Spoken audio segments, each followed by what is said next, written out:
People living in Bloomington continue to ask City Council for their support on a state bill that would eliminate the ban on rent control. Good evening, I'm Lizzie Siles. Thank you for joining us for 25 News at 9. Madison Porter joins us in the studio to explain why renters believe they would benefit from more local control. Madison? Lizzie, those in support of rent control believe it would limit how much landlords can increase their rent prices, ultimately saving renters money.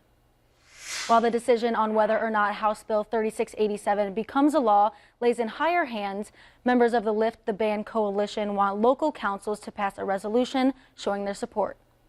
In 1997, Illinois passed the Rent Control Preemption Act, which prohibits local governments from enacting any form of rent control. According to the Illinois Realtors Association, it helps landlords by ensuring they can pay for inevitable expenses as prices continue to rise. However, a statewide Lift the Ban coalition wants to bring rent control back. It's going to put the power back in the people by the people that we put in office. Sonny Garcia is the organizer of McLean County's Lift the Ban coalition. He uses his 27-year-old daughter as an example of who high rent is affecting. He says she's been living with him for over a year now. I'm lucky that I can support her. There's a lot of people in this community that don't and are living out in tents on the streets of McLean County right now. Similar bills have been introduced into Illinois' General Assembly before. Garcia says the benefit of allowing local governments to control rent is because every municipality is different, so it might work in one but not another. We reached out to several members of the Bloomington City Council regarding their position on this legislation,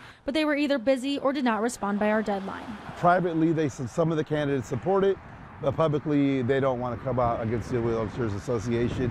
And that's what we're trying to do. We're trying to build power with the voters so that these elected officials are more afraid of the voters than they are of their campaign donors. Garcia says the average price to rent in Bloomington is about $1,200 a month for a two-bedroom apartment.